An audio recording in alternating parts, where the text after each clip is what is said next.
Hello, everyone. Just a quick public service announcement for everyone, if you would just take a minute. A reminder that there's going to be shuttles leaving here at 5:45 after the presentation. They'll be right outside the main entrance over here on this side of the building. You can see it from these windows. And those shuttles will be taking us down to the boat. The boat leaves promptly at 6:30. So you don't have to take the shuttle. You can walk yourself down there or drive down there if you like, but please be there before 6:30. The captain has told us that they steam out at that time. All right. And also those shuttles will be bringing us back if you choose to come back. They'll come here and then they'll go forward from here to the Best Western tonight after we get off the boat. All right. Thank you all. Hello, everyone. This is so neat. I wish I'd have thought of this years ago. I just wanted to say welcome to everybody who's there. And reading through the program, I know that, well, at least if the program is accurate, some old friends are there, and I especially want to say hi to them. Hello, Joe. I saw you yesterday. Hello, Valerie, Don, Rhonda, Carol, Arini, Jill, Graciola, Annette, Sakari, Don, Mahar, Linda, and Mariano. I wish I could be with you, and maybe next time. I hope you all have a good time, and remember to contribute to the Alex Michalos Lecture Fund. Okay, I'm off here. Thanks. Thanks. That's really good. Well, welcome everyone. I wish I was there in person and that my 10 hours of travel yesterday had resulted in actually getting there instead of being back on the DC Beltway in thunderstorms and then back home at 10:30 at night, which is not the intent of it all. But anyway, I'm lucky to be able to be on Zoom, and obviously very grateful to Jill and also Kelly and everybody who's made this conference possible, and very, very pleased to be introducing Matt Killingsworth. He is a dynamo in the field, and he's a senior fellow at the Wharton School and the founder and director of a program called trackyourhappiness.org, which is a large-scale research project that uses smartphones to collect real-time happiness data. There's something similar in the UK called the Mappiness effort, but I think they're a little bit different. Matt, as I said before, is a real leader in the field. He's worked also very closely with my friend and colleague Dan Gilbert. So I'm very pleased to have Matt with us. And just a few more words about him. He holds degrees from engineering and economics from Duke, and a PhD in psychology from Harvard University, where I can imagine who he worked with. And his research has been published in a lot of great journals like Science, Proceedings of National Academy of Sciences, and he's also very active on the media and relaying the results of his research to the public, and has been in the Times, on Good Morning America, NPR, The Economist, and much more. So with that, I don't want to take more of his time. I was told I needed to stop at 5:15 or stop the lecture at 5:15 so that you all have time to go get down to the boat and go on a cruise of the lovely Lake Champlain. I wish I could be there again with you. But anyway, with that, over to Matt, and thanks also to Alex for donating this lecture series, or getting donations for this lecture series. All right. Well, thank you so much, Carol, for that very kind introduction. And thank you to everyone involved in organizing this conference, both for the invitation and for putting together this wonderful event. I've really enjoyed it so far. So like many people here, and I don't get to say that very often, in my research, I study human well-being, or more colloquially, human happiness. And at least as I think about it, and I suspect you would agree, the idea that happiness might be important is not new. Aristotle called happiness the end towards which all other things aim. More than 2,000 years later, Jeremy Bentham directly equated moral value and human happiness. And we also see this reflected in modern survey data. When we ask people what's important, they value happiness more highly than just about anything else in life. So I don't necessarily see Aristotle or Jeremy Bentham as discover anything brand new. They're really just reflecting the nature of humans ourselves wanting to be happy. And I'm excited that we're kind of at the point in history now where we can really try to understand this in a way that goes beyond just philosophizing, but actually collect data. And I think some data that can be super, super interesting.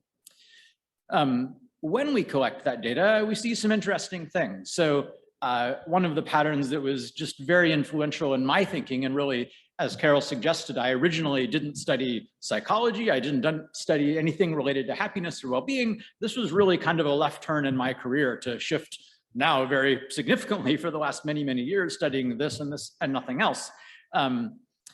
But this is the kind of pattern that really shifted my thinking. So over the last 50 years, we've had these huge improvements in the objective conditions of human life.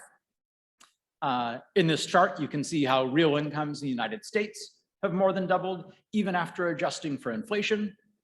And as you all know, we're not just richer, we live longer, we have better medical care, we have improved civil rights, we have all kinds of new technologies, smartphones, and in some ways more sophisticated travel and all kinds of other advancements in computation. But when we look at the actual data on happiness and well-being, at least in some data sets, they're essentially flat, which, coming from a background in technology and sort of traditional economics is like blast you in the face puzzling. We've, been phenomenally successful at all the things that we said were super, super important, and yet the data shows this total paradoxical relationship. Again, I suspect maybe part of what are drawing many of you to this field as well. But it's one of the reasons that I think it's really interesting and maybe really important to understand happiness itself. We can't just assume that ordinary notions of progress are necessarily going to make human life better. So when it comes to studying happiness and well-being, there are a lot of different ways that we can do that. One thing I would offer, and I suspect you would also agree, is that the causes of happiness are numerous and complex. And so there isn't sort of one silver bullet answer to what makes people happy, or one silver bullet answer to how we should best study or understand happiness. But in my research, I sort of start from at least the lowest level that I can get to it, which isn't a single neuron recording, it's a single moment in time. So how do I work backwards from the moments of people's lives to understand happiness more generally? And as Carol alluded in her introduction, I started a project a number of years ago called Track Your Happiness that aims to do just that. So this uses smartphones to collect happiness data in real time. This works if you're familiar with experience sampling, you're familiar with this approach. I ping people a few times a day at perfectly randomized times. I essentially, when we sample a population, we want to get a randomized sample of the people, representative sample of the people. I want to get a representative sample of the moments of people's lives, and then do that across a lot of different people and roll all of that data together. So I signal people at these random moments, and then I ask them a series of questions about their experience at the moment just before the signal. And the idea is that by watching how happiness fluctuates up and down from moment to moment, and how it varies across people from person to person, we might be able to learn some new things about happiness and its causes. So to make that a little bit more concrete, I'm just going to show you screenshots of a few of the many questions that people answer.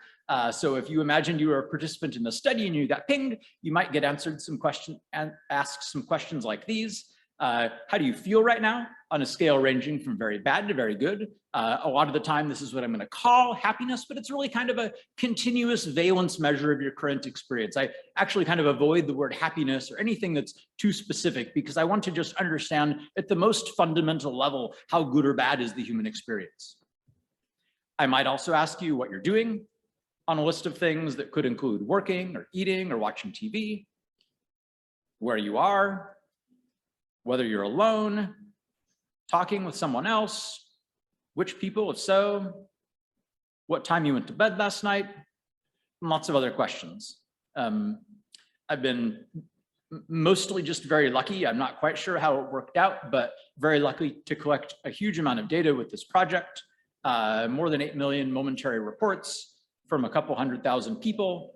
And it's a pretty demographically diverse sample. It's certainly not, I think I have a more representative sample of people's moments than I have a representative sample of people across the population. But certainly coming from like a lab tradition of studying college undergraduates, it's quite diverse. And even compared to the general public in the US, it's reasonably representative on lots of dimensions. Although the US is definitely overrepresented, it's in English. I come from the US. I have data from lots of people around the world. And the big advantage of this data, the thing that makes me so excited about it, is that it's ecological. It's what are people actually experiencing, doing, feeling as they go about their regular lives. The disadvantage of this, or sort of the limitation, is that that produces a bunch of correlational data. So we can see what are the conditions in which people seem to be happier or less happy, or who are the people that seem to be happier or less happy. But we don't have the same degree of sort of strength of causal inference, obviously, that we would have with a random assignment experiment. So I will, I may use words in my talk today like effect and things like that. And I'm really just describing this is sort of the nature of the association between these variables. I'm not trying to make a strong causal claim. Okay, so if you collect lots of this kind of data, and perhaps some of you have as well, you can make charts like this. And so you can just see that in the moment across a huge number of data points, how does happiness vary as a function of what people are doing? And you can see there's variation from things like working towards the bottom end of the scale to taking care of your children isn't too much higher, a little bit, taking a walk, having a conversation, playing, exercise towards the top, or the number one activity, which shouldn't surprise any of us, perhaps. So I study a lot of different things, and I tried to figure out how do I kind of boil that down to a reasonable level of both detail and breadth. And I decided to cover three things. So I'm first going to spend some time talking about mind wandering, which if you haven't heard or thought about that, I hope you'll find it quite interesting. Second, money, which is probably something you've all spent some time thinking about. And finally, our experiences with other people. That sound okay? Yeah. Okay, let's do it. So happiness and the wandering mind. As human beings, I would argue that we have a fairly unique ability to leave the present. And I was recently informed by someone who studies rodents that actually lots of animals can leave the present a little bit.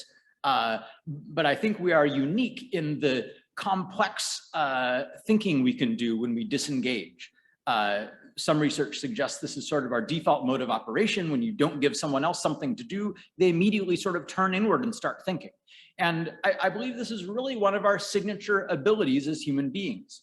It allows us to replay the past and learn new lessons, simulate complex futures like democracy and well-being conferences and planning vacations and building the pyramids and all kinds of things. If we couldn't imagine those complex possible realities that don't exist, we would never know to create them. And I think this is part of what allows us to do it.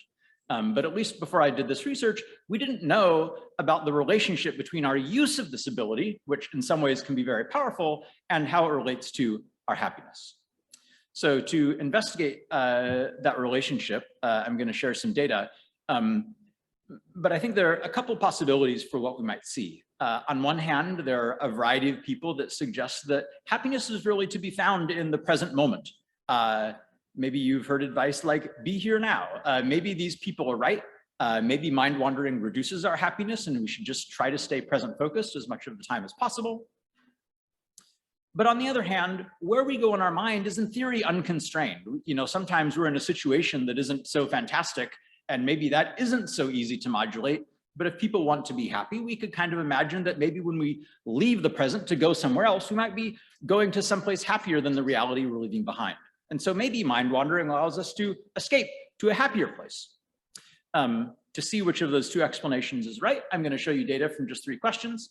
The happiness question you saw earlier, the activity question you saw earlier, and a question you didn't see, a mind wandering question. Are you thinking about something other than what you're currently doing?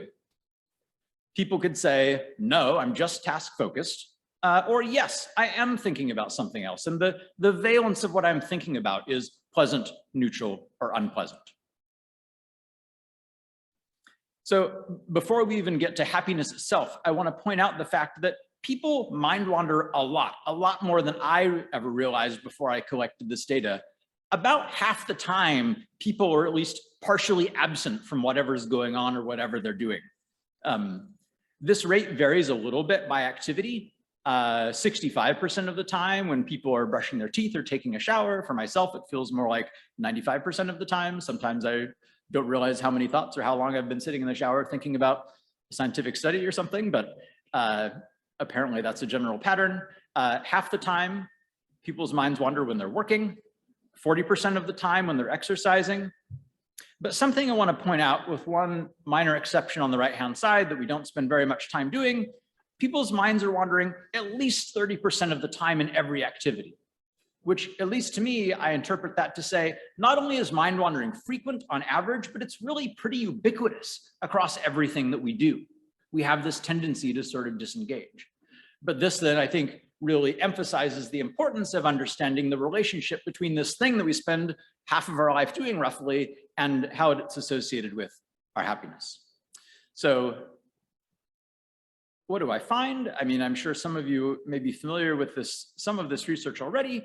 Lo and behold, there's a significantly negative relationship between mind wandering and happiness. When people leave the present moment, on average, they feel worse than when they're merely present focused. Now, at least when I first saw that and thought about it, I thought, well, that kind of makes sense when our minds wander away from things that are relatively pleasant. And sure enough, if we look at things that people tend to enjoy, good activities like listening to music or eating or talking, when our minds wander away, we feel less happy. But what about when we're doing things that aren't so enjoyable in the first place, like being stuck in a long commute? It really kind of seems like allowing our mind to wander away to something else could help us really feel better. But it turns out, when I look across all these different activities, even in the least unpleasant things, people are happier when they're present focused. In fact, in every single case, there's this very significantly negative and barely changing negative magnitude of mind wandering's, I'll put it in quotes, effect, association. Well, I think that's pretty interesting. We could also think about mind wandering in terms of the contents of those thoughts. So, as I'm sure you remember, I asked people not just whether their minds are wandering, but whether they're thinking about something pleasant, neutral, or unpleasant. And it turns out when our minds aren't wandering, we feel pretty good. When we're thinking about something we describe as pleasant, we feel at about the same level. So it's not actually raising us above, but it is keeping us sort of at parity. The problem really comes in once we're thinking about something that is other than the high positive end. We're now moving into a relatively negative territory. Neutral mind wandering is associated with somewhat lower happiness, and unpleasant mind wandering is associated with dramatically lower happiness.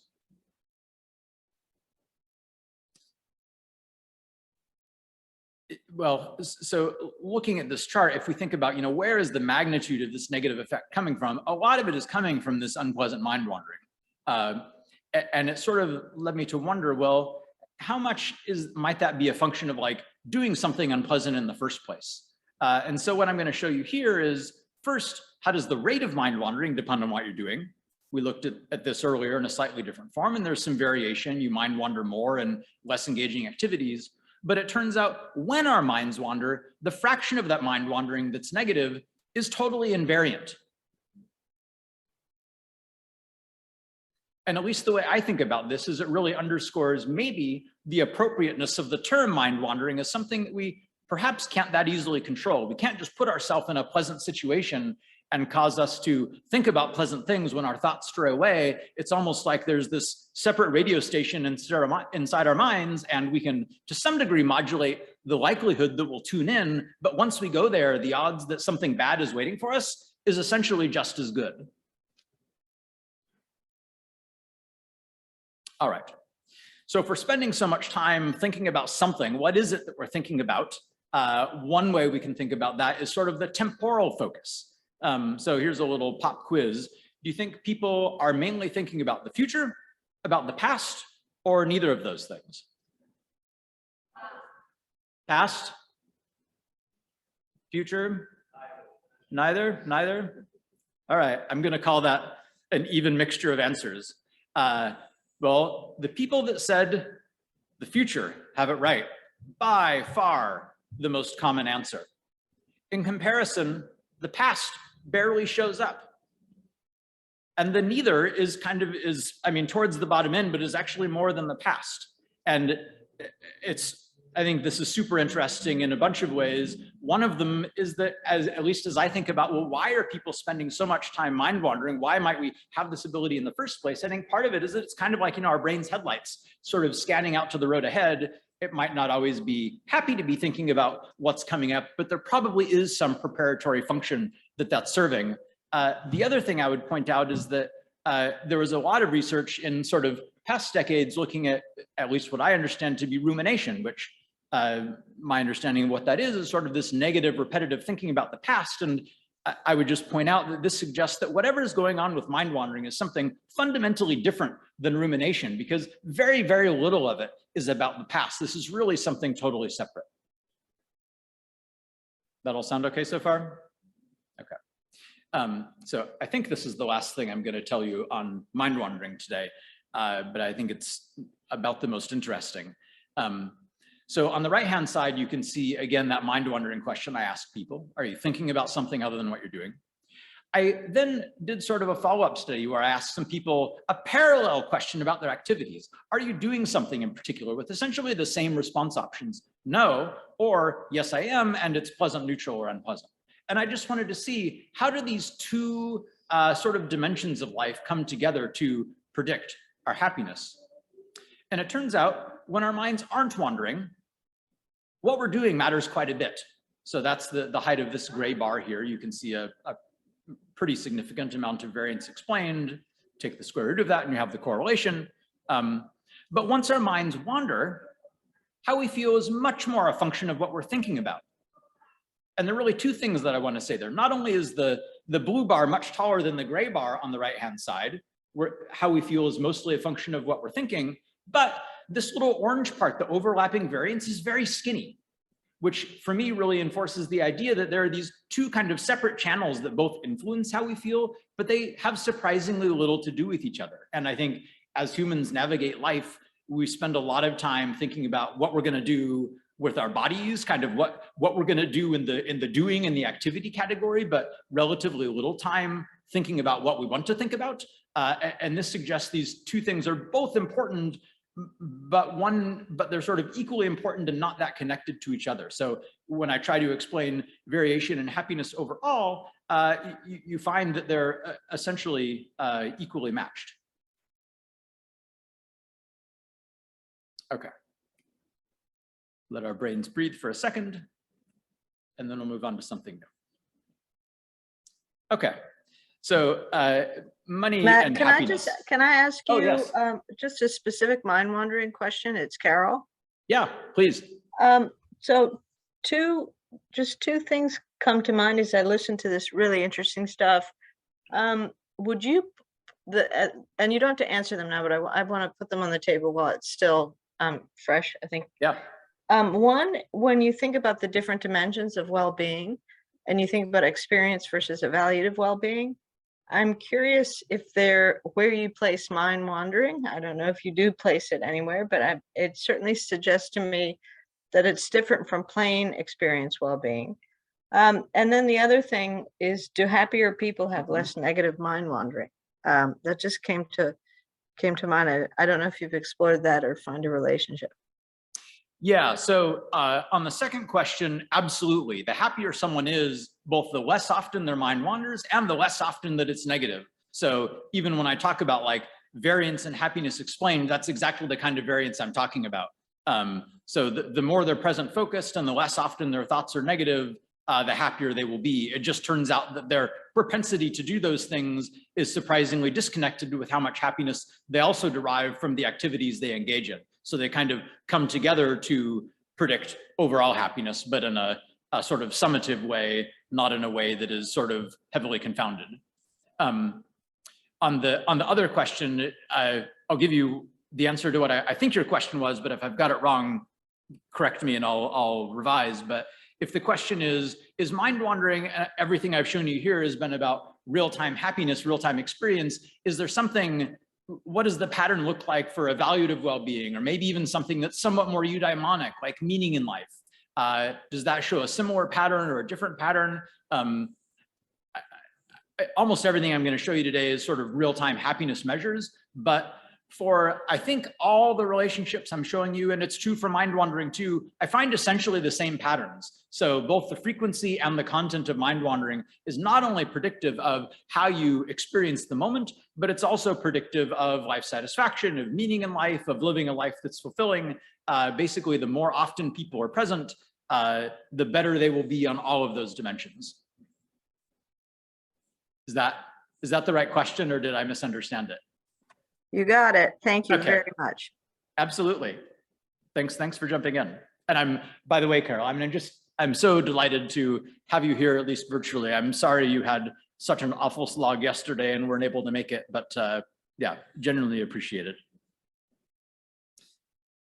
Okay. Life traveling these days, I think. Exactly.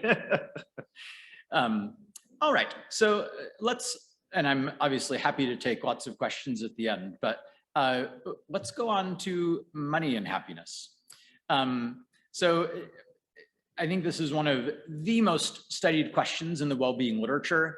In general, my take is that the more money people make, the more at least satisfied they tend to be with their life. I think that's a very robust finding. It's also commonly acknowledged, at least today, maybe not several decades ago, that the best way to describe this relationship is between well-being and log income. So each extra dollar clearly matters less. I don't think anyone would argue otherwise. And so we try to understand this relationship with log income as opposed to raw income, at least as a first order fit to that curvature. And I'll give you some more data in a second about exactly how well does that seem to fit my data. But when it comes to sort of in the moment experienced well-being, we actually know quite a bit less. There are just a few studies, I think, that have attempted to look at this. One pattern that 2 different studies have shown is that maybe income mainly relates to sadness. I didn't even really perceive this as a possible answer until I was reading these studies, but 2 different studies both found that variation in income really only seemed to be related to variation in sadness. In fact, in the latter study, they do report some other emotions besides just sadness and happiness. And when they show the relationships to their overall composites for both positive and negative emotions, there's simply no relationship. So, I mean, my take on that is kind of, okay, maybe sadness is a weird exception, but basically they show no relationship between someone's income and how they actually feel. That's one pattern. I suspect the pattern that more of you in the room are already familiar with was published in a very famous paper by Danny Kahneman and Angus Deaton in 2010 in PNAS. And this is what they show and what they conclude. So they say, when plotted against log income, life evaluation, that's the bolder line there, rises steadily. Emotional well-being, those are the dotted lines, especially the positive and not blue. Emotional well-being also rises with log income, but there's no further progress beyond an annual income of $75,000. So even if you know nothing about this research literature, I think there's a decent chance somewhere along the line you've run into this figure of you need to make $75,000 and that matters for your happiness, and then beyond that it doesn't. This is the study that's coming from, at least as far as I know. One thing I will point out about this study, and I'm going to come back to it in a few minutes, is these measures are measuring things a little bit differently. The sort of evaluative well-being measure, the life satisfaction measure, it's actually a 0 to 10 scale, not a 1 to 10 scale, but it's a scale with a bunch of points, whereas the emotions are dichotomous, and that actually turns out to be a little bit important. But just taking these things as the past literature, I think it leaves us with some really important open questions. At least within the United States, does more income stop mattering beyond $75,000? That was essentially the consensus. And is there a divergence between how the human experience changes, how we feel, versus how we evaluate our lives? It kind of makes sense that maybe if money is a way of keeping score, the more we have, the more we kind of rate our life overall as more positively, but maybe at some point we sort of stop being able to convert our dollars into actual better experiences. Or if we're being more skeptical and maybe thinking about those 2 earlier studies, maybe there's simply no relationship at all, or maybe there's a relationship that's really hyper-specific to sadness, but most of our other feelings don't really change. So as I'm sure you can guess, I'm going to show you some data that bears on this relationship. Like everything I've shown you so far, I'm going to be employing mainly a continuous measure of momentary happiness measured in real time. And I'm also going to show you some results from a matched life satisfaction scale. So it's the same sort of scale dynamic, just asking a different prompt. And that was randomly assigned to some participants. So I'll show you both results for the same people in those matched measures and not filtered on that question for happiness overall. It shows the same pattern, but I just want to call that out. And something else that is, I think, really great and important about the study is I have a pretty wide range of incomes. My kind of top buckets are well into the several hundreds of thousands of dollars a year. And so, you know, there are a lot of studies that they go to $60,000 or $80,000, or there are a lot of things with very constrained sort of income ranges, and it makes it a little bit hard to know what's happening at the high end. So that's one thing to look out for. And as virtually all modern studies do, I'm also going to log transform income before my analysis and visualization. Okay, so what in the world do we find? This is what I find. When I compare real-time happiness and overall life satisfaction, they both seem to rise very steadily with log income. That dashed line down the middle is $75,000, the point where there had been some evidence that maybe there's just a complete plateau, no difference at all. In fact, when I compute piecewise slopes, just using the data either below or above that threshold, instead what I find is the slopes are virtually identical. They differ by less than 1%, and they're highly significant, even just analyzed on their own. Does that make sense? Okay. So here I'm looking just at the people that have answered both measures. If I take away that restriction and look just at happiness, it's essentially the same pattern. Again, they differ by less than 1%. The slope below versus above, here I've parsed it at $80,000. It's actually the same point because of my income groups. It's the same bucketing. I will note that although the pattern for real-time happiness and life satisfaction are the same, the strengths of the correlations are different. So in my data, at least, I find a correlation of 0.09 with real-time happiness versus a correlation that's almost twice as large for life satisfaction. And that's why here the y-axis is standardized, and you can see that the slope is steeper for the blue line than for the red one. But the question of what's the best amount of money for both is more is better. Okay, while the correlation is not overly strong at the individual level, I do want to point out that this relationship overall, at least in my data, is extremely linear. If we, instead of computing an individual level correlation, we compute an aggregate correlation between the income groups, now the correlation is 0.98. And if I take those top few groups that get fewer and fewer people and get pretty noisy, if I make a composite, it's up there. If anything, floating a little bit above that overall fit line. So this relationship on average, at least in my data, is highly regular, highly linear, but it does vary by person. So I come from a lab tradition where we're try to be smart and can often be very sneaky about finding all the ways that people misunderstand themselves, misunderstand happiness. I asked people a very simple question in the study, to what extent is money important to you? And it turns out that their answers to that question tell us a lot about the relationship between money and happiness. This graph shows this sort of money importance question as a moderator. What I find is that how important money is basically uncorrelated with well-being itself, correlation of 0.02. And yet, the slope was more than 4 times steeper for people just 1 standard deviation above the mean of this money importance question versus the people 1 standard deviation below. It's really quite a sizable change in slope. And for the people who said money actually isn't very important for me, the slope with income and happiness is virtually flat. So there are some people that legitimately don't seem to care, but sort of the wisdom of that approach kind of depends on how much money is in your pocket. If you look at the low earners, so you can see these lines cross at about $60,000. If you look below $60,000, people are actually happier if they say money isn't very important to me. But if you look at the higher end, it actually reverses. It's the people who say actually money is pretty important, that are earning a lot of money, they're actually the happiest. Okay, so,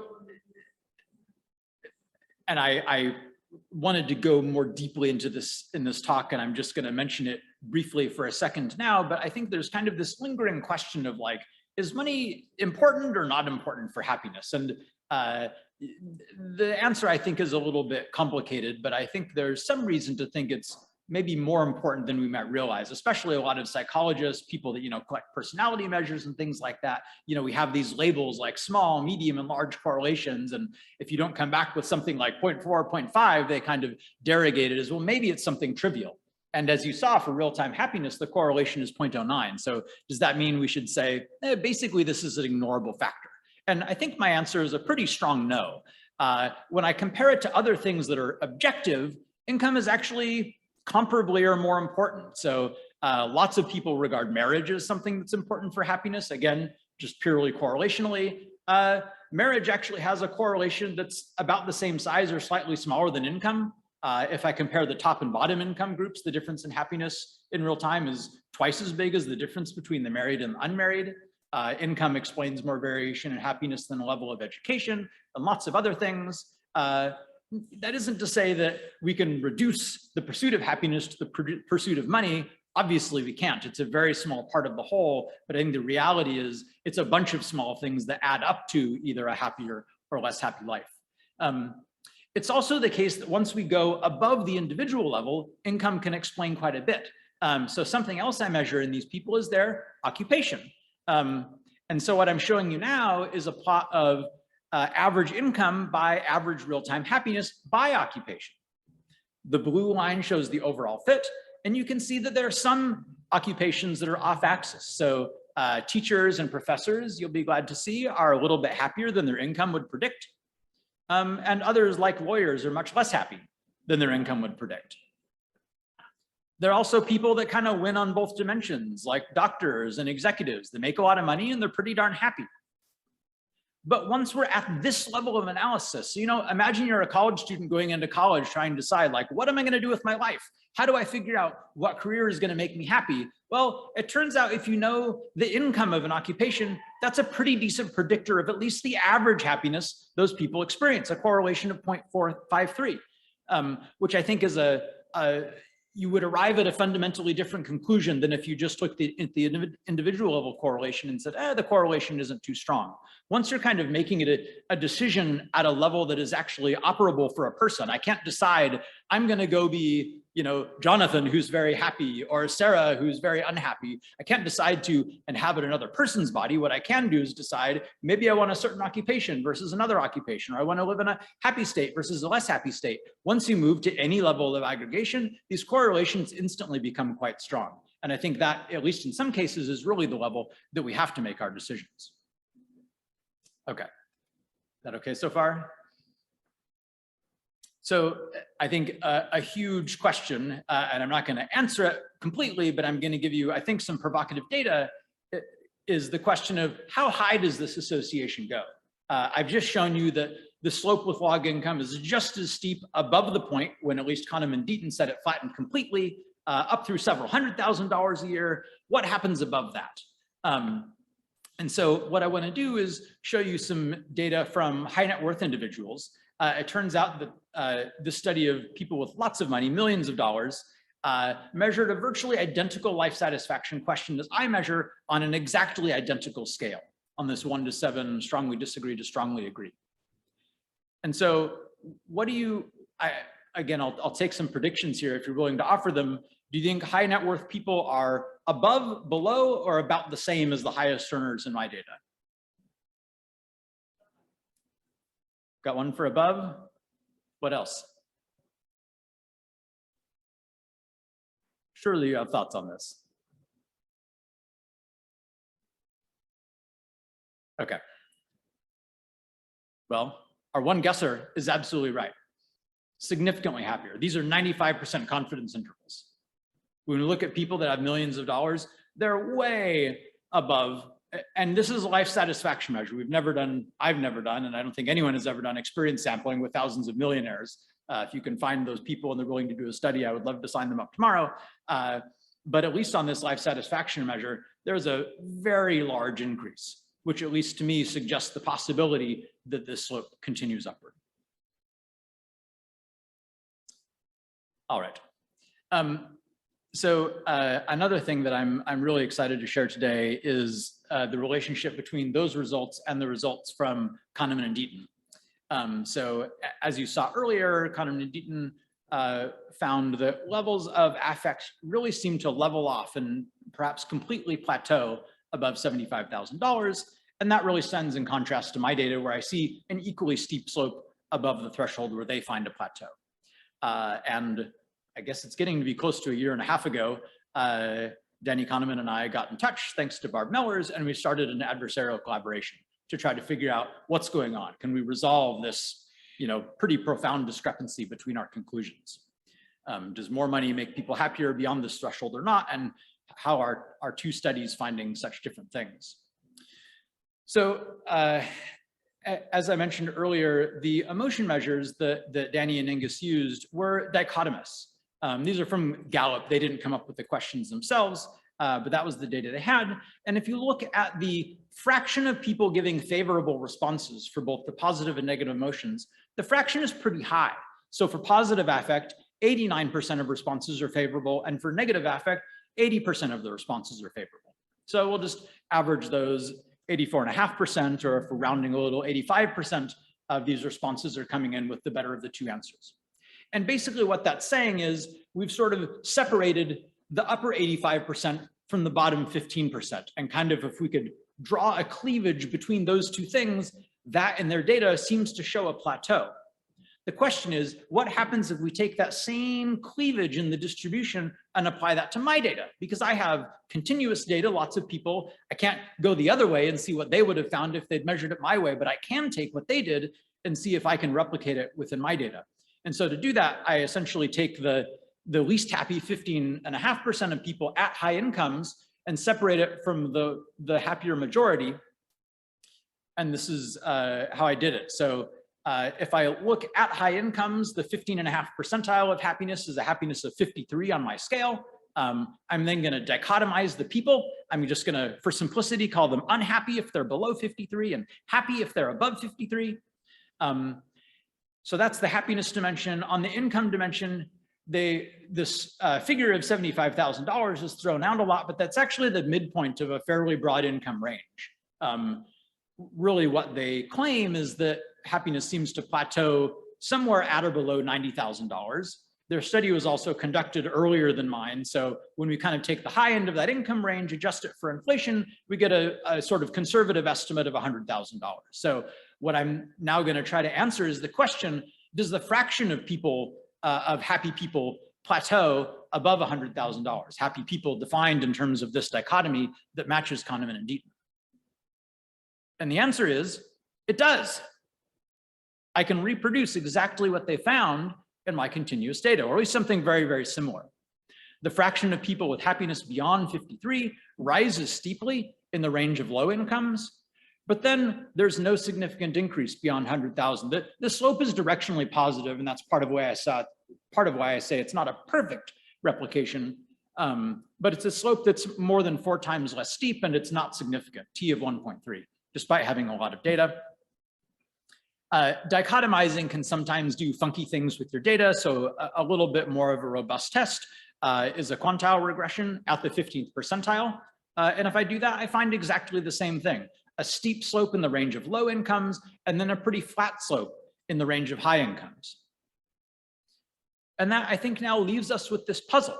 How can it be the case that mean happiness rises linearly on average, but the mean happiness of these relatively unhappy people flattens?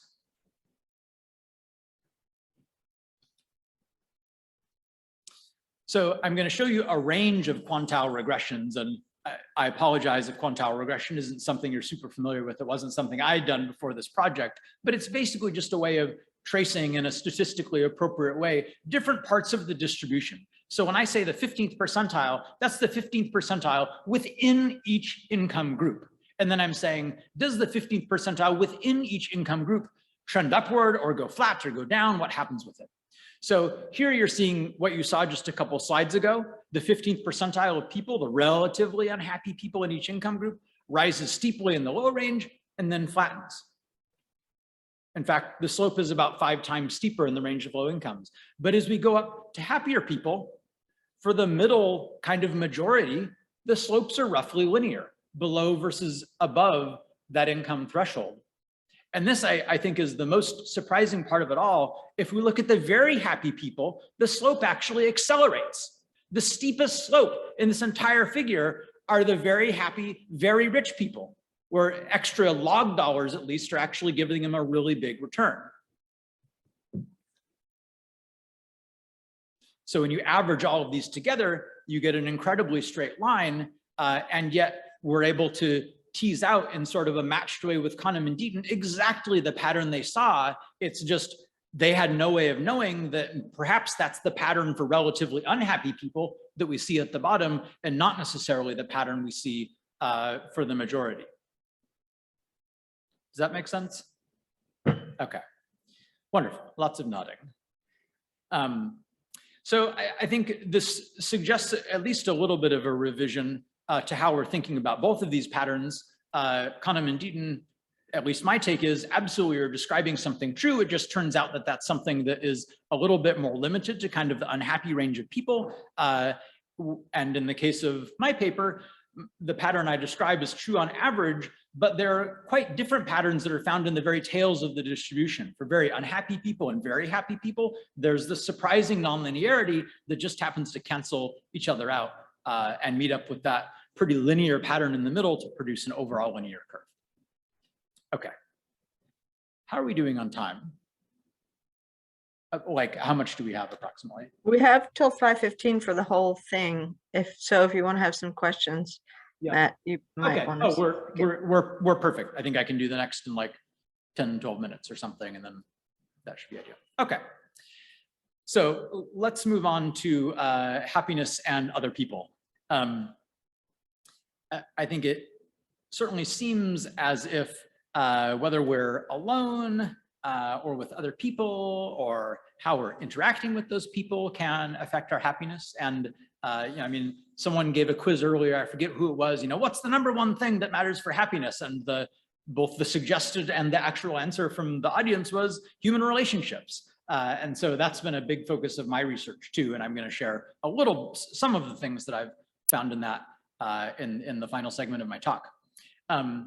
So here's an easy quiz. Do you think people are happier or less happy when they're interacting with other humans? Happier.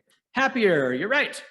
People are significantly happier. And as someone who likes data, having lots of data points, I love seeing standard error bars that are very tiny. That's a wildly significant difference. People are significantly happier interacting with other people than when they're not. What about the physical presence of other people? I think this has been an even bigger deal in the last few years as we've been dealing with the pandemic and Zoom. These two bars essentially show what I just showed you. When we're with others and interacting, we're quite happy, whereas when we're alone and not interacting, we're much less happy. It turns out when we're interacting but not in person, we're kind of intermediate. We're, if anything, a little bit closer to that lower bar, but it's still higher, so that's something. What about the mere presence of other people? And this is really the reason I'm bothering to show you this chart. Just being around other people has no difference in happiness. So you imagine kind of, you know, I'm going to go work at a coffee shop and be around other humans. If you just take this data literally as a prescription, it suggests that that's helpful if you interact with them. But if you're just in your own little, you know, tunnel and focused on what you're doing and kind of ignoring everyone else, you may get no benefit at all. That's at least what this data seems to suggest. To kind of further understand the calibration of kind of the intensity of human interaction and how that relates to happiness, I also ask people who are currently engaged in a social interaction, in the last 10 minutes, how often have you been talking or interacting with those people? And it turns out there's a very robust relationship. When people said almost none of the time, some of the time, half the time, most of the time, all of the time, there's a steep upward slope.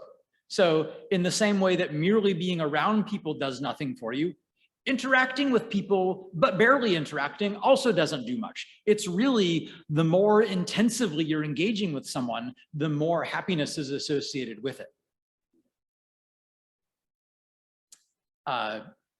Like several things I've shown you, I want to show you how the relationship depends on what people are doing alongside those interactions. This is showing you the mean happiness when people are interacting or talking versus not interacting in all these different activities. And you can see that there's variation in the relative heights of these bars. There's obviously pre-existing variation in how happy different activities are. But if we simply take the difference between the blue bar interacting and the red bar not interacting and calculate that, this is what we get. And what you can see is that no matter what people are doing, they're happier doing it interacting with other humans than not, although some things benefit more than others. Okay.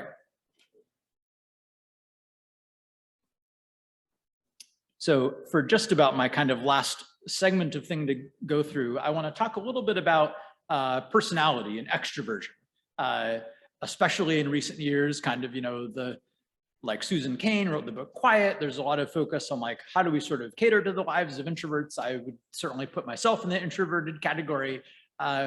All these things may be very interested to understand, how does our degree of extroversion and introversion relate to our social experiences? And I have some things that I think might be surprising to me anyway. So we know from a lot of past research that extroverts are happier. That's unquestionably the case. Maybe a typical correlation is on the order of like 0.3 between how extroverted someone is and what their level of self-reported well-being is.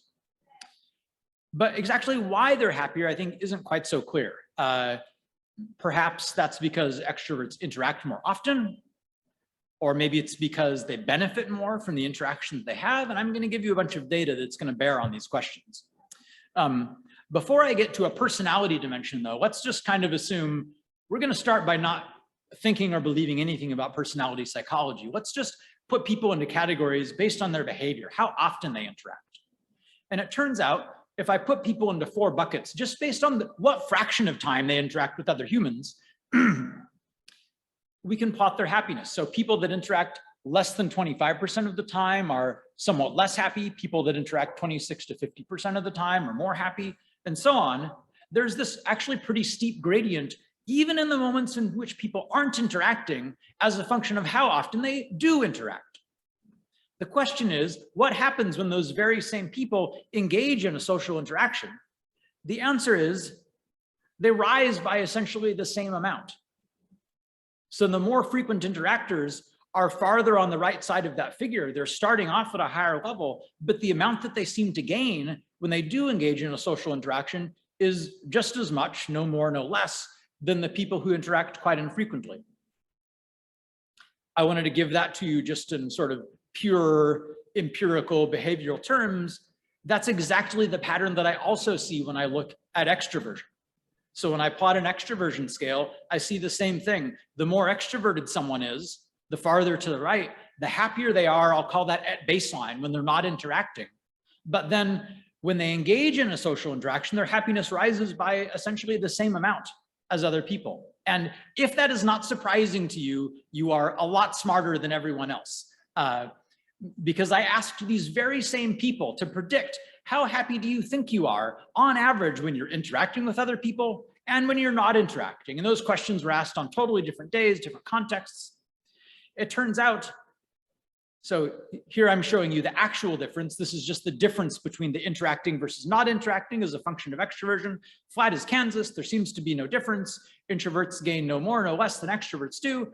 But when I look at the predictions of how people think their social interactions affect them, it's a totally different pattern.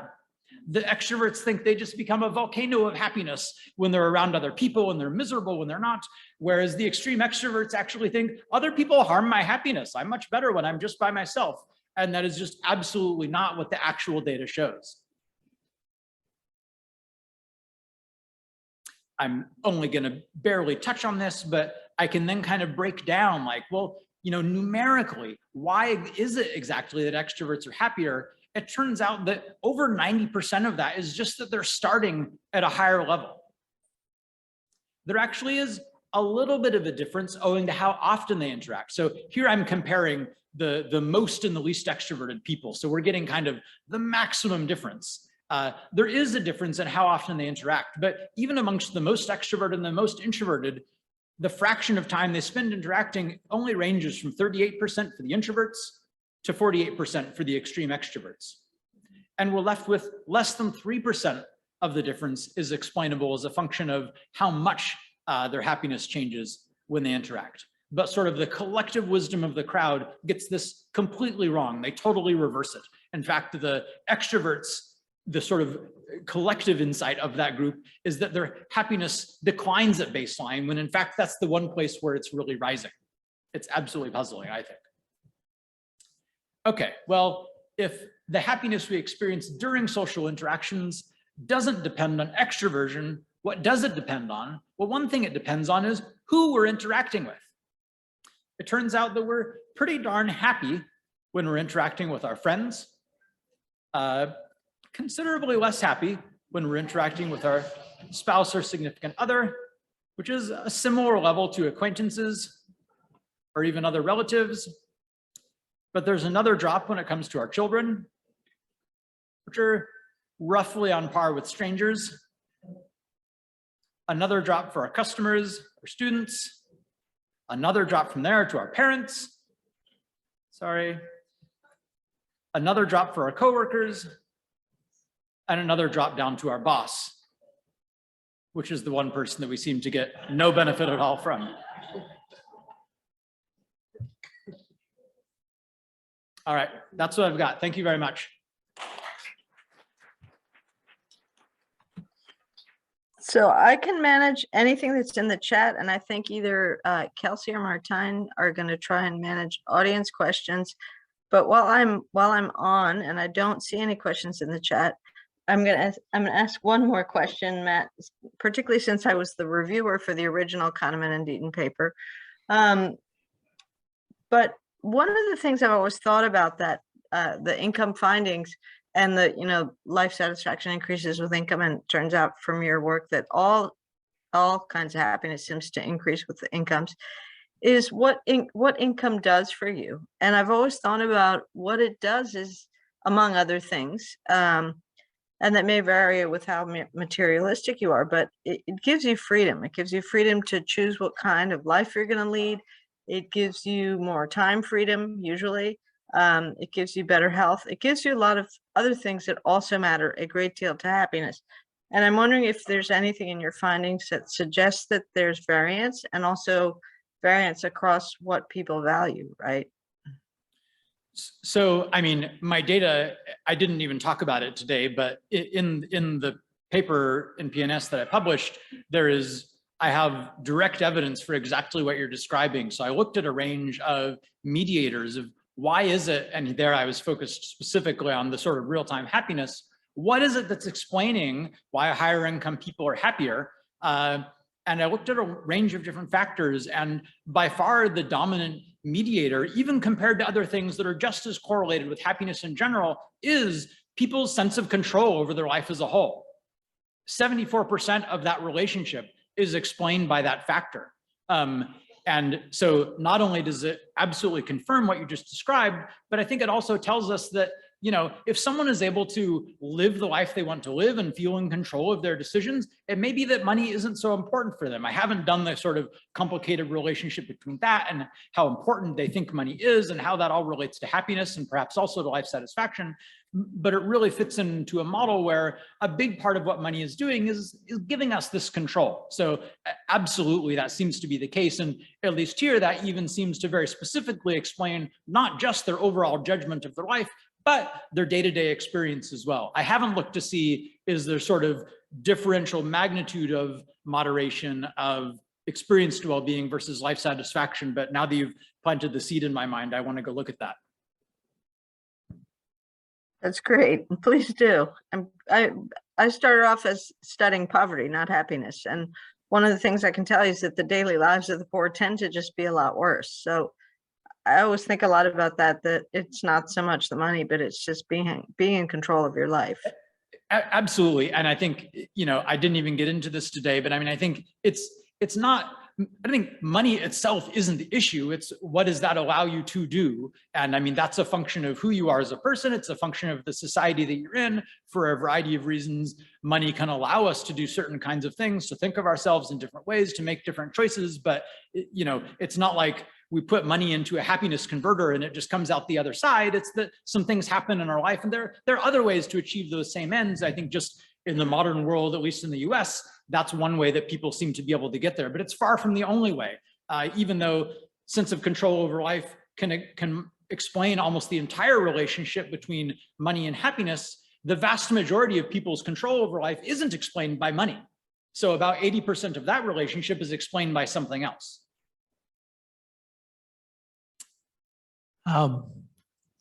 Fascinating work, fascinating. When people engage in physical activity, especially challenging physical activities, and I'm thinking in terms of the work of Smahali, in terms of an experience flow. Mm-hmm. And we know that, you know, it translates into happiness. And so my question to you is that, did you find the extent to which not just physical activity, challenging physical activity would generate that kind of flow? And the more I got into, as recently I've been reading the work of Brene Brown, Atlas of the Heart, and I was totally fascinated by how language and how sophisticated our language, or maybe our lack of language, in capturing the finer aspects of positive and negative emotions. So I wonder whether your data can actually capture the finer aspects of the positive and negative, especially in the context of flow. Mm-hmm. So I think I have a fairly complete answer for the first question, and then I think I have know less about a good answer to the second one. On the question of flow and intense physical activity in particular, I mean, I see a lot of evidence in favor of that in my data, actually. I mean, when I look at a constellation of variables that I think would discriminate more flow-like experiences from others, mind wandering or not mind wandering is like one part of that, but I think there are another constellation of things that would also characterize it. That absolutely fits with, sort of predicts higher happiness in my data. So certainly the more a situation looks like a flow producing experience in its subjective qualities or in its objective qualities or both, the happier people tend to be. So that's absolutely true. And specifically physical activity is surprisingly high. When I looked at how happy people feel during different activities, sex is number one, but exercise is number two. It's number two. And if I look within exercise and I'm asking people about how long they're exercising, how intensive it is, also how social it is, a variety of factors push the size of that effect into considerably more positive territory. I mean, it's, you know, one of these sort of maybe sort of trite pieces of advice, but I mean, having spent more than a decade collecting really complicated, sophisticated data, I mean, one of my biggest pieces of advice would be exercise more often and do it kind of intensely. And there is a very sizable effect in happiness that I can observe. And it's just so concrete in terms of what to do. Whereas something like, you know, mind wander less or think about different things, like that is a tricky thing for people to control. They can do it, but it's sometimes hard to know if you're succeeding. To the question of characterizing different kinds of emotions, especially more nuanced positive and negative emotions, I think I have a less complete answer there. I mean, I think it's very important to think about the nuances of people's experience. Part of what I'm trying to do is distill down, and I think I'm influenced a little bit by the part of my background that does come from economics, of trying to understand like some underlying dimension of utility to be able to say like a great life, an okay life, a pretty miserable life. And I kind of want some version of that overall gradient as like my first order organizing principle to understand my data. And in that sense, I'm not necessarily trying to derogate those nuances. It's more that I'm forcing people to put those nuances into the reports that they're giving me. They might be having a very complex feeling, but then I want to force them to plot that on a space of kind of, you know, joy to misery. And then I can maybe further characterize where that's coming from. And maybe it's from a very special feeling that it's arising, but I want to get that sort of first order signal. Having said that, for a lot of the kinds of specific predictors of happiness that I've looked at, I do have other measures that I didn't talk about today of more specific emotions. generally speaking, I find that they follow similar patterns. So kind of the recipe for happiness, whether you define it as, an overall valence measure that I use as my main outcome, or you define it as something more nuanced, or at least just a more specific emotion, maybe not really sophisticated things that Bernays or, you read about some of the emotion, taxonomies that Buddhists have or something like that. I mean, they're very sophisticated, but just at the level of, joy or pride or sadness or anger or different kinds of things, I find very similar patterns. So I think there are a lot of different ways that people could have a good life or a bad life. But the things that tend to bring them about on average are a pretty similar recipe, not necessarily identical, but positive relations with other people are good. Physical activity is good. Having a job you hate is not good for all of them. Those kinds of things. So, but I think there's a lot more to do to understand those nuances for sure. Yeah. I can repeat the question too. Okay, yeah, that works. I was curious in regards to mind wandering, what kind of demographic you looked at if you saw People online can't hear you. Sorry, I was saying in regards to mind wandering, and I'm not sure of the demographic that you used, but I was wondering if you saw any difference in like young people versus older people, and especially how technology might come into play with mind wandering, especially since youth rarely experience boredom nowadays, and instead of letting their mind wander, they like reach for their phones. So I was just curious if you had any take on that. Yeah, well, I do. And I haven't, it's a really good question. And I don't think I've characterized it carefully to understand kind of how technology plays into that and how maybe that's kind of serves as a way for younger people to, give their attention something to focus on. Actually, what I find overall in the data is a pretty small but statistically significant relationship between older age and a little bit less mind wandering. So if anything, on average, I find that younger people are doing it more. I haven't looked at the temporal focus. I could imagine a story of maybe younger people mind wander a little bit more, but it's all about the future because they have so much future ahead of them. They're thinking about like, what kind of job am I going to get, or who am I going to marry, or just what am I going to do next Tuesday? Whereas maybe someone's older kind of has their routine. Now I'm just speculating. But what I do find in the data is kind of the small but negative relationship between older age and the frequency of mind wandering. However, as people get older, their mind wandering becomes a little bit more negative.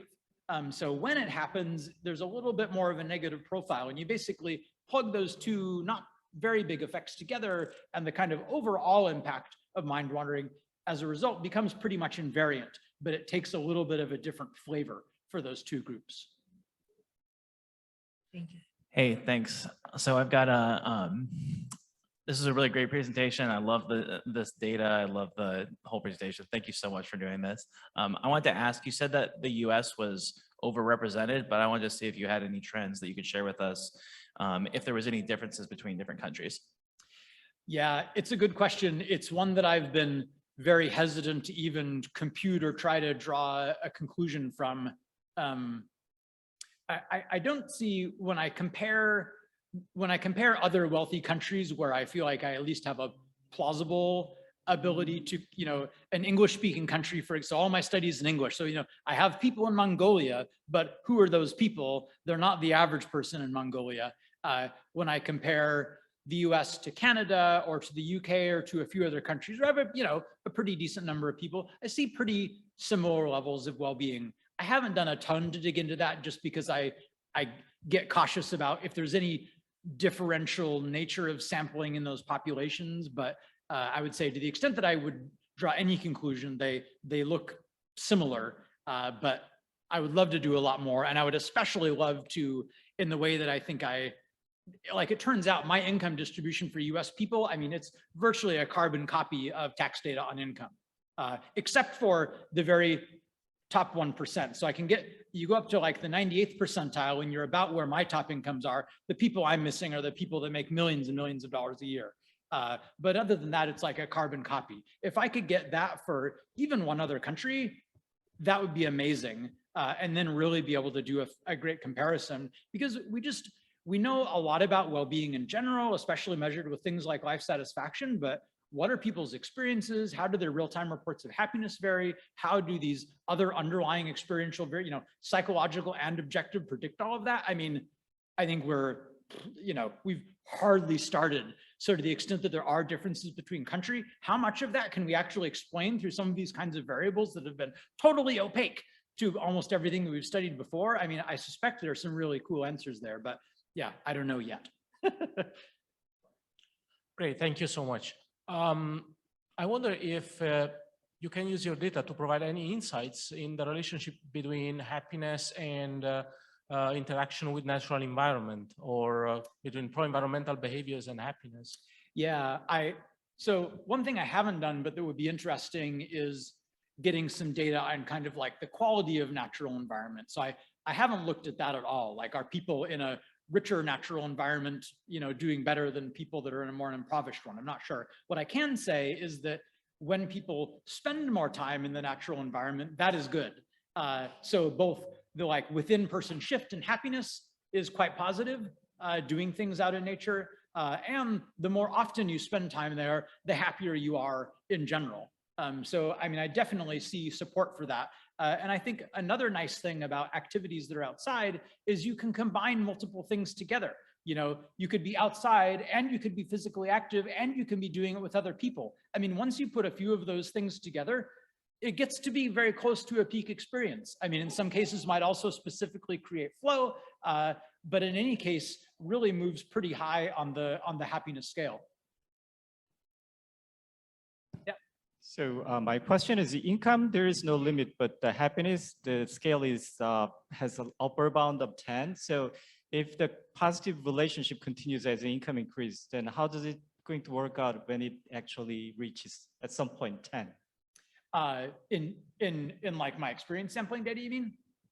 Well, I'm not at the high end, but it's a question. Like, if we just extrapolate that forever, at some point you hit the ceiling.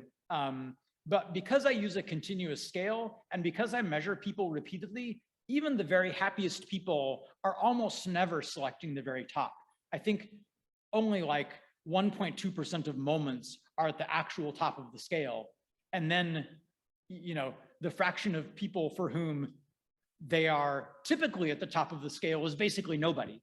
And as a result, I still have some ability to capture upward mobility. I mean, I think it's another thing that is a nice potential advantage of the study. With Danny, I was recently looking at the Gallup data on their income and happiness, and it's one of the weird things about their ladder measure. There's like a fraction of people that just select 10 that doesn't matter how much money they earn. So the rest of the scale all responds very sensibly, and then there's kind of this weird group of people at the top. Maybe they're just genetically very happy, or maybe they just lie on surveys and pretend to be happy, but they just hang out there, and I don't think we could make anything of their data. Here, I think I'm sort of unusually diagnostic of people's magnitude of happiness, even on the high end. Eventually, I would hit a ceiling, but I don't even know how much income that would have to be. It would probably an impossibly large number. Thank you. We're going to take a question from online now. So the question is, well, first of all, they thank you very much for the great presentation, and they've immensely enjoyed it. They want to know if you happen to have any insight about cultural or gender differences influencing happiness, please. Yeah, so a few things that I can say about gender. Along with some collaborators, one thing we looked at for gender and found some interesting differences was parenting. So it turns out that, kids are kind of like a so-so influence on happiness in general. But we found some pretty compelling evidence that it differs by gender. So being a parent was positive for men and negative for women. When I look in my experience sampling data, women spent more time with their children, but described more of that as like childcare. And on average, the within person coefficient was negative for women. So the average of all of the other moments was better than the time that they spent with their kids. For men, it reverses. Spending time with their kids is a significantly positive sort of difference versus the average of all of their other moments. So that was one thing that, and I think for predictable reasons in the US, I don't think this is like a, biological destiny. I think partly due to differences in the childcare responsibilities that men versus women tend to take, or the amount of support that people tend to get from their employer surrounding parenting and childcare probably explain this, but that's what the data showed. I did also, other research that I've done, and I hesitate to say this a little bit because it sounds very sort of stereotypical, but I went to see how do different demographic variables sort of seem to relate to happiness differently for men versus women, and I actually find for men, the amount of money they personally earn is much more important for their happiness than it is for women. Whereas marriage went the opposite direction. So women who are married versus unmarried, there was a pretty positive relationship, whereas for men, it seemed to matter much less. So take from that what you will, but that was one, at least statistically, very significant difference as well. Hello, thank you. Sorry, Matt, I think this has to be the last question, or Kelly will be very angry with me, which she probably already is because I'm not there. So. Okay. I'm thinking about the book of Angus Deaton and case about deaths of despair. And is it possible that a poor guy has, does income influence social interaction? And those social interactions consequently influence happiness? But is it possible to be poor and having strong social interaction and be happy? Or does income is a way to improve social interaction and then improve his happiness? Thank you. Yeah, that's a good question. I haven't studied that closely enough to give you a good answer. What I can say with virtual certainty is that these things are, if they're related, the relationship is weak. So it absolutely is the case that even if someone is poor, they can have a lot of social interactions and they can have good ones. There might be a depressed probability of that. I'd have to study that more carefully to make a claim one way or the other. But it's certainly the case that no variable I described today is anywhere close to destiny. So I think it is certainly possible for people to craft lives that can be good on lots of the other dimensions. I mean, like I was saying in response to Carol's question, you know, people's sense of control over their life is by far the dominating mediator of the relationship between income and happiness. And yet almost all of the sense of control over your life isn't coming from income. So it's clearly not like, you know, income is the only way you can get it. You're mostly getting it from other things, but that's maybe an important contributor to it. And so I think that would be true for probably some of these other things too. So if someone's poor, they may have other things that could lead to despair, but income alone, you know, would be unlikely to come anywhere close to explaining even half of what's going on. And so I think there's still hope for both A, living a good life, and I think if we're serious about trying to address that, you know, money is expensive to give people more of. I mean, I hope we're able to move towards a more equal society, but in parallel with all of our efforts to do that, I mean, part of what really excites me about studying and understanding happiness is also thinking about what are the non-monetary ways we can really improve people's quality of life. There may be things that have a 10x, a 100x, a 1000x, you know, ROI compared to this sort of one, you know, force solution of, well, we just need to raise people's income. Maybe we can find ways to encourage, you know, more meaningful social connections or create communities that are more supportive of each other. And that might end up building more happiness than any amount of income ever could, and do it at a, you know, at a price that we could afford today. So I think that's possible. That would be my hope, but I'd need to do a little more digging to give you a complete answer. Thank you. We contrary to what Carol said, we have time for one more question if someone has a burning question. And also keeping in mind that we're just meeting out here at 5:45 to catch our transportation. So we do have a little bit more time if there's one burning, there's the burning question. Thank you. Thanks, great presentation. Can I just ask you about interaction with children? Do you make a distinction between interacting with your own children, interacting with other children, and most importantly, interacting with grandchildren? Yes, so most of what I talked about here was interacting with your own children, which is kind of so-so. I don't have a good characterization of other people's children. However, more recently, not in this version of the data set, but another data, I have collected data on grandchildren and they look much better. And I'm seeing you nodding, so that fits with your experience. Grandkids seem to be great. So, I mean, I think a tractable hypothesis from the data is the reason to have kids is because one day you will have grandkids. All right, well, it sounds like that's our time. Thank you, everybody, so much for listening.